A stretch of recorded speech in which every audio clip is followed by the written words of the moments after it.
Monastir slams Southern Miss to victory. It's Locked On Sunbelt.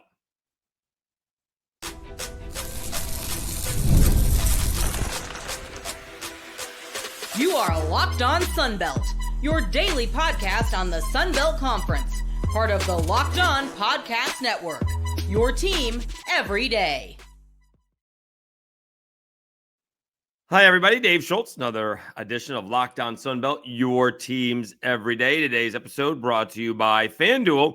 Right now, new customers can get $250 in bonus bets when your first $5 bet wins. All right, we'll recap what happened a couple of days ago. On Tuesday, we'll preview this weekend's matchups that are starting today. Again, I fully believe that is due to Tony Robichaux really not wanting to play on Easter. And when I started covering the Cajuns, they did. And then eventually it changed.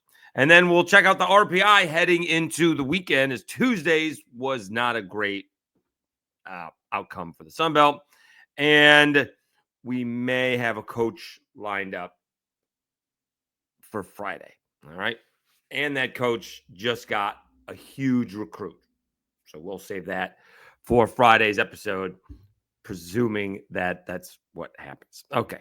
So yesterday, it was a couple days ago now, on Tuesday, the midweek action, and again, not a great outcome for the Sunbelt. I would tell you again, Sunbelt Syndicate does a great job of lining up all of the scores for you from the previous night, and it was not pretty, right? Chances to do some damage, and it was not. Duke beat App State 8-4. George Mason beat JMU 11-10. VCU over ODU 16-13. Wake tripled up Coastal Carolina. Marshall almost pulled out a victory. They fell to West Virginia. Mercer over Georgia Southern. I mean, we're struggling here. And we'll go over some more of these games. Texas State did beat Houston Christian. Arkansas State got a victory. And ULM beat Louisiana Tech. All right. But the big ball game, again, at least in terms of victories, was Southern Miss coming from behind and beating Louisiana. Southeastern Louisiana. All right. And they did it with a grand slam in the ninth inning. Nick Monastir turns a 7-4 loss into what turns into an 8-7 victory. So, they had 4 runs through 8 innings. They got 4 more in the ninth. Obviously, a absolutely brutal loss for Southeastern, because you turn that around, it'd be a brutal loss for Southern Miss. But they needed it. I did want to check out. I thought Southeastern had a pretty good RPI. We'll go over all the RPIs later. I guess actually the easiest way to do that is to go back to Southern Miss's line and connect and see where Southeastern is 58. So that's not awful, right? That's a midweek game. You're playing a team in the top 60-ish.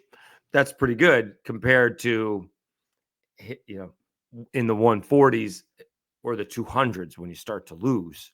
Those are bad. So a loss there would not have, crushed the RPI for the Sunbelt. All right, elsewhere. So that's a big win for Southern Miss. Usually I would say it's not as big a win as it would be a worse loss, but in this case, it wouldn't have been an awful.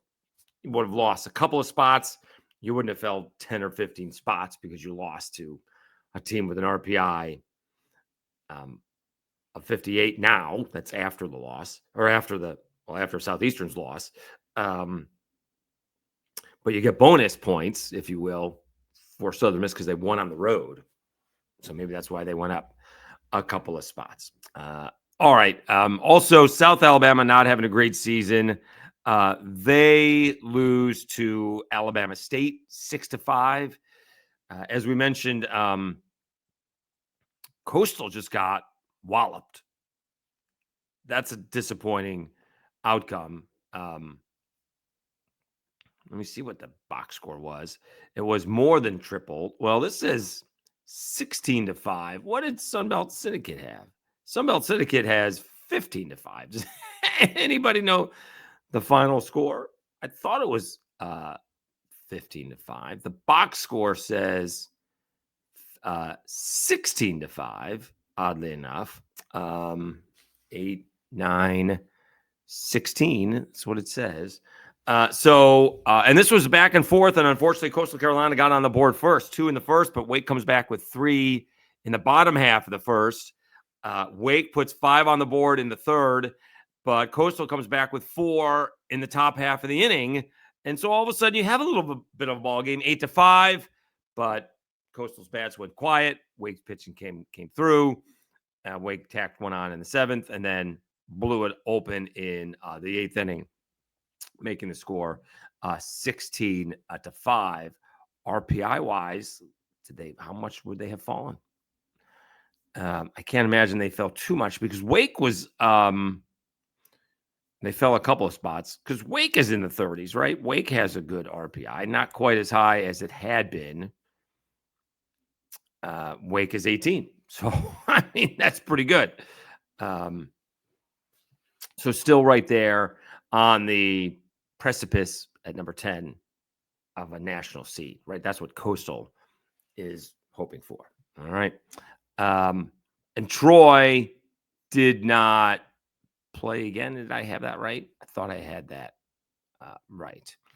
They did not play again on this midweek ball game. Troy did not. There were 3 teams that did not play: Troy, Cajuns, and Georgia State. Usually I'm not that good at doing it that quickly. But not a good night for the Sunbelt. Not at all. And it didn't really hurt them. We'll go over the RPI a little bit later. Didn't really hurt them all that much, but it's certainly not helping, because you're trying to get to that 6th spot in the RPI. Going to be tough to get to 5. That seems a little bit unreachable. But if you can get to 6, the point of that is then all of a sudden a top 40 team looks much better in the 5th ranked conference than the 7th ranked conference. Also, maybe we just eliminate independent, take that out, and then you move up by 1 automatically. And so then maybe you are, if you get to that 6th spot, you are the 5th best conference in there. Maybe that's more like it. And all of a sudden, you have a rationale for being it. It's because you really have the SEC, the ACC, the Big 12, the Big 10. Conference USA is right now ahead of the Sunbelt. And then the Sunbelt, they're listed 7th, but we've gone over that with Oregon State. They're the only team listed in the independents. So it's not to dismiss Oregon State, because they're a top 10, top 15 team, but they're the only team in the independent. So, you could take them right out and all of a sudden move everybody else up. And all of a sudden, the Sunbelt could be, the 5th best conference in the country. That'd be pretty good. That would be pretty good. Not quite what they were last year, when I think they were ahead of the Big 10. Right. And last year was the last season of the Pac-12 baseball. So they may have been, I don't know if they're ahead of Pac-12, but they're ahead of the Big 10 last year is what they were. All right, let's take a time out. Let us come back, and we will preview this weekend's matchups starting Thursday and wrapping up on Saturday. Again, all due to probably not the only person, but I have a feeling that Tony Robichaux had a big say in finally getting the Sunbelt to play, or to not play, as the case may be, on Easter Sunday. We'll preview the Sunbelt Conference ball games coming right up after this, after I tell you about Upwork.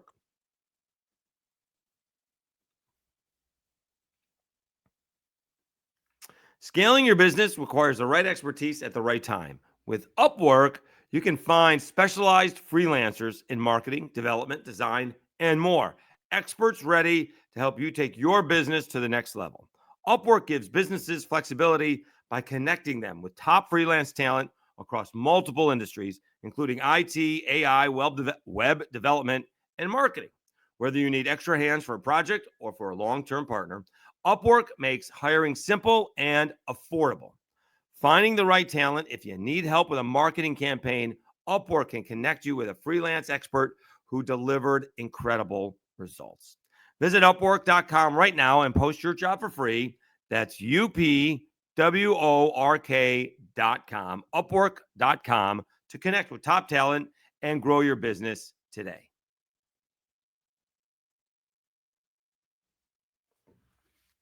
All right, Dave Schultz, Locked On Sunbelt, your teams every day. I don't think I saw too many. Again, it's always Southern Miss, Troy, and Coastal, and we know Troy and Southern Miss finish up the season. Troy's already played Coastal, and Southern Miss doesn't play Coastal. I have to always remind myself of that. So let's see what we got. It seemed like one of the big, you have a couple of big series. Coastal hosting Marshall has got to be the biggest one right now. Coastal is in first place in the conference. And so we'll see what Marshall can do. Marshall, a little bit of an upstart. And again, been a really roller coaster ride of a season, right? Losing like their first 5 and then like 6 out of 7. And then they won 9 in a row. And then they lost 9 out of 11. It's been a wacky season for a Marshall, and Coastal's kind of been Coastal. And so we will see if Coastal can take 2 out of 3 from Marshall. App State is hosting James Madison. Now, here's the thing. Again, App State, we'll get to the RPI, is nowhere near getting in at large berth. But they are 1 game out of second, and they are 2 games out of first place. You can't lose a series to James Madison, and this is at home. James Madison is not very good. Can App State pull off a series sweep and maybe find themselves gaining a game on Southern Miss and Troy, and all of a sudden are tied for second come, as the case may be, Easter Sunday? All right. Again, don't usually count on those things. I did it with the Cajuns. They swept James Madison. Hasn't made a difference since then. But see if App State can sweep James Madison at home. All right. That would be huge for the Mountaineers. Elsewhere this weekend, the Cajuns are at Old Dominion. I mean, that doesn't float anyone's boat as far as I'm concerned. We'll see what Arkansas State is going up against Georgia Southern. All right. Arkansas State, again, they just may be a thorn in someone's side come that conference tournament. Arkansas State is sitting 1, 2, 3, 4, 5, 6, 7th. They're tied for 7th. They're actually tied with Georgia Southern. But as we've mentioned earlier this week, they have like the second best ERA in the conference. They're going to be a tough out if they get any hitting whatsoever. They're the opposite of Troy. Troy has all the hitting and almost no pitching. And so we'll see what Arkansas State can do on the road against Georgia Southern, who seems to, let me make sure I'm looking at this. Have they fallen off a little bit? They're 7-8. They've lost 3 out of their last 4. They did salvage a win against South Alabama. They did beat Jacksonville. I think that's probably the Dolphins out of Florida compared to Jacksonville State. And then they did beat Mercer. But they did lose 2 out of 3 to Old Dominion and then lost the rematch to Mercer. So they have not had the season that they were hoping for either. And that comes after earlier on in the season, they had swept App State at home and took 2 out of 3 from Georgia State. It has fallen off a little bit since. All right. Let's see what else we got. schedule-wise. Troy's taking on ULM. All of a sudden, ULM is playing a little bit better. And again, usually not going for the sweep type of talk because that's not the way baseball is played. But I would look for Troy to take 2 out of 3. Last week, Troy did a good job losing to JMU on Friday, but still coming back and winning the series. That's why their RPI dropped. Southern Miss coming off that emotional win over Southeastern. They got Georgia State. Again, a series that they should take 2 out of 3 from, if not sweep Georgia State. Although Georgia State is much improved. And I just don't know what to make out of Mark Calvey's South Alabama club. They are not as good as anybody had hoped for. If we do go over, I'm just going to go over the regular standings here compared to RPI, which we will. Actually, the more important ones are the RPI in terms of the NCAA tournament. Coastal's 11-4, Troy 10-5, along with Southern Miss. They're tied for second. App State is fourth at 9-6. Georgia State and the Cajuns are fifth, both 8-7. Georgia State 22-16. The Cajuns 17-22. It'll be interesting to see who's got the higher RPI when we look at that. Georgia Southern, Texas State, Arkansas State, and Old Dominion, all 7-8. And I still think Texas State has some really nice wins. They're a grand total of 18-18, but they have some top 5 wins. I guess they beat, not only did they beat Texas, but I think they beat A&M when A&M was number 1 in the country, but A&M's not very good this year. But maybe they could be a thorn in the side of somebody in conference play. And again, I'm watching out for Arkansas State. See if Arkansas State can get in the top half of the conference before the end of the regular season. Marshall 6-9. ULM is actually 1-3-0, 3 in a row, to even up their record at 19-19. South Alabama, 5 games under 500, 15-20.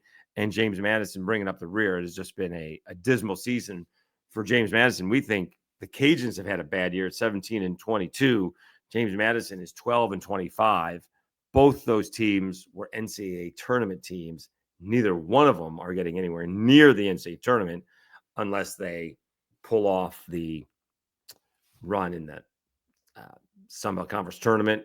And I got to go back and check because I know all the teams don't make it. So right now, James Madison ain't getting anywhere near that tournament. I don't think they all make it. All right, let's take a timeout. We'll check up on the RPI of not only where the Sunbelt stands, although I think we gave it away, and where the teams stand heading into the weekend so we can compare where they move, how much they move, should they move, depending on the results from the upcoming series. I'll do that after I tell you about FanDuel.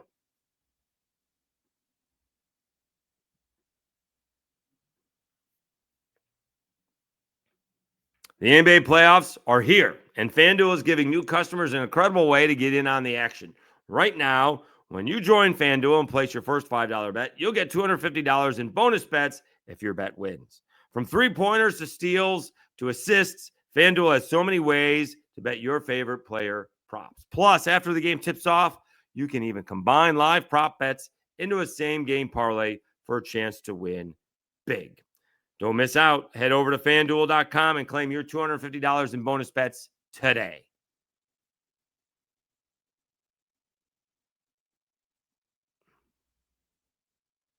All right, Dave Schultz, Locked On Sunbelt, your teams every day. I did.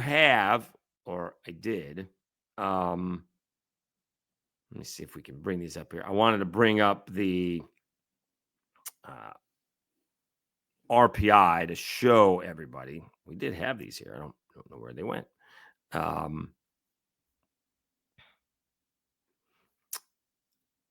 There's one. All right. So, yes, we have the Sunbelt RPI, and we have the conference RPIs and the team RPIs. And so we need to show those so people can see what we're talking about. Let's see here. If that's the right one. All right. So let's check out, because I wanted to show you how the Sunbelt's fallen off a little bit in the conference rankings. This is as of the 16th. And so the Sunbelt was closer to, 3,000th, if it is even that, of a point behind Conference USA than they are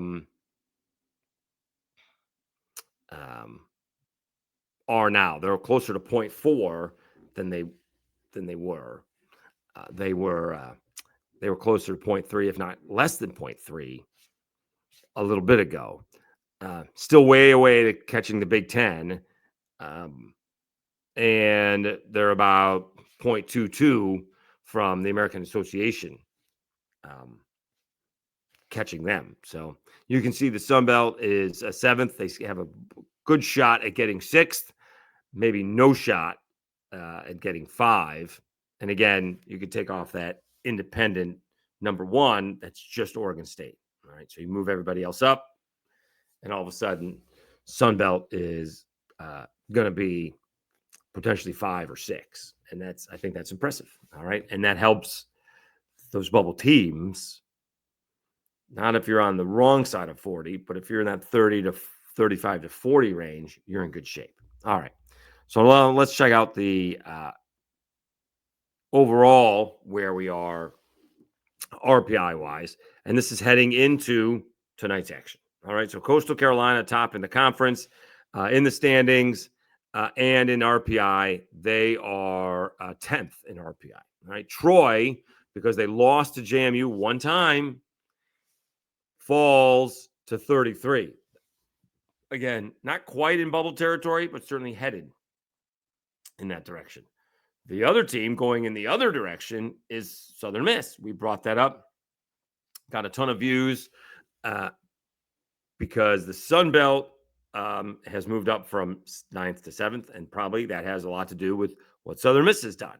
They were in the 50s when we showed this a few weeks ago. They're now 36. So they have made a huge move. Still on the outside looking in when it comes to hosting. You got to be top 16, but certainly got to feel much better. They were actually in first place, but had like somewhere between 54, 58 ranking. And now they're 36. So that's outstanding. And so that's where the big jump has come from the Sun Belt, from being 9th to 7th. All right. Because other teams have fallen. I mean, Georgia State's up a little bit. That's 139. I think they were in the 150s. The Cajuns were in the 70s.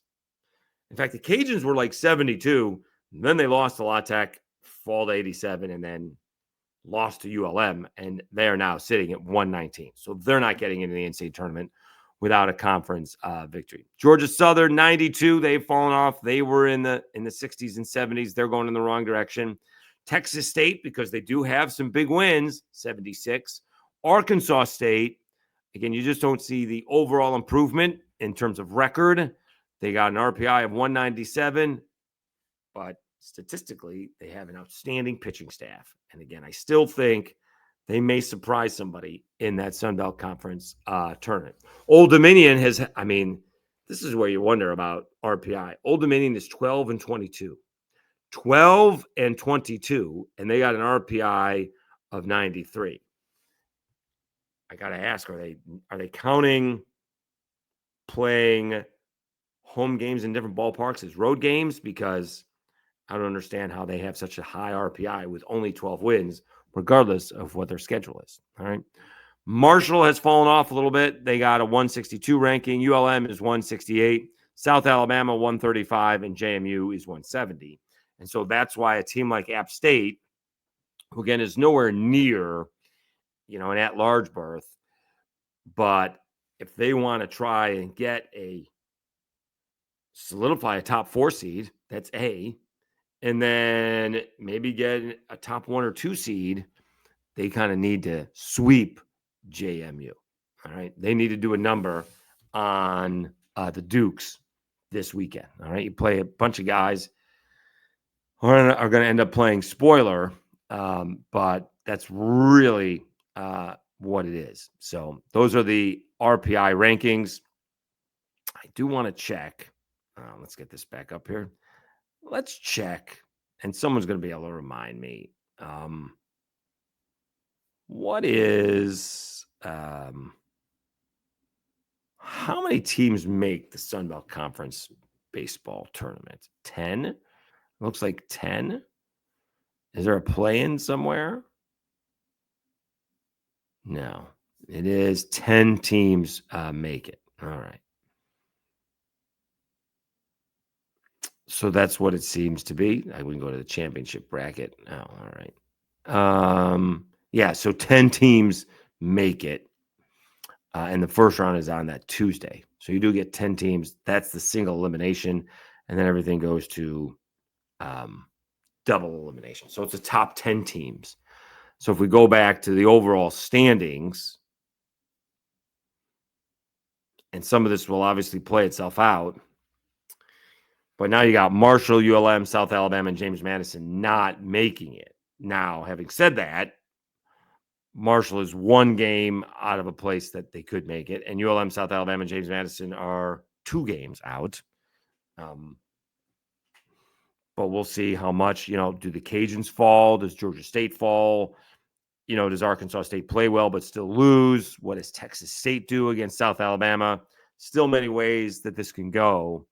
But if you are, say, in Arkansas State, all right, or anybody else for that factor matter that wants to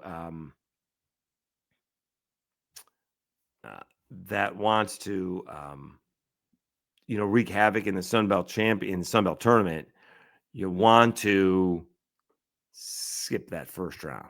So you're trying to become a 6 seed is what you're looking to do. And right now, that's Coastal, Troy, Southern Miss, App State, Georgia State. Technically, the Cajuns are there. The Cajuns are tied for 6th. So that's where the Cajuns are. The Cajuns would miss out on that a single elimination. Well, let's see where the Cajuns finish before they're missing out on that single elimination tournament. You could have Georgia Southern avoid that. You could have Arkansas State avoid that. It'll be interesting to see on how that works out, because you may get saved anyways, because even if I'm not sure you're going to be pitching your Friday night guy, so to speak, even if the conference ends Thursday, Friday, Saturday, and you're turning around and playing Tuesday, it's still not enough rest for your top guy. You may have to piece together it. So if you avoid that, play on Wednesday, now all of a sudden it's not a full, Friday to Friday or, week or so, but if you pitch on Thursday, you should be able to come back and pitch on Wednesday. That's a bigger deal. All right. That is a big deal. All right. So thanks again for tuning in. A bunch of views, checking out the Clay Helton clip. Maybe got caught up in Masters algorithm. Which would you rather coach? Rose Bowl, Sunbelt Championship game, or sit at Augusta on the 16th hole? And he got a chance to do 2 of the 3 so far, won the Rose Bowl, and he got to sit at the 16th hole with his dad. So that's pretty cool. All right, scheduled to appear on Friday, just to perpetuate to perpetuate the rumors. Allegedly, Quantas White, the new head coach of the Raging Cajuns basketball team, is going to hop on. And they did land a huge high school recruit, at least for one season. All right, is the way it appears. So we shall see how that works out. All right, they got I'm trying to find his name here because I had it and now I don't. They got a 4-star recruit that was supposed to go to, here you go, Joshua Lewis, 69th, nice, overall recruit in the 2025 class, has committed to the Cajuns. Apparently he was supposed to go to South Florida, but that coach passed away, unfortunately. And then he was going to go to Iowa, and then Fran McCaffrey got fired. So now he's coming to the Cajuns, and we'll just put it out there. He's coming for 1 year. Let's make sure we understand that. If they keep him for more than 1, that's an outstanding job by UL. All right. But you have to, I would think, go into this knowing we have this guy for 1 year. Let's maximize it, see who else wants to join him for the next season. Maybe he ends up loving it. Maybe he ends up staying. Maybe they end up paying him something. Okay, great. But I can't presume that from any point of view. But we got him for 1 season if you're the Cajuns. And we'll talk to Quantas White, hopefully, for the Friday episode. All right. So again, thanks so much for tuning in. I happen to have, it's amazing, I have 5 days off over the next week. So I'm working Saturday and Tuesday. Gonna have some time off. We may be doing some bourbon hunting. We'll see. All right. Thanks so much for tuning in. You've been watching Locked On Sunbelt, your teams every day. Have a great Thursday, everybody, and we'll talk to you again on Friday.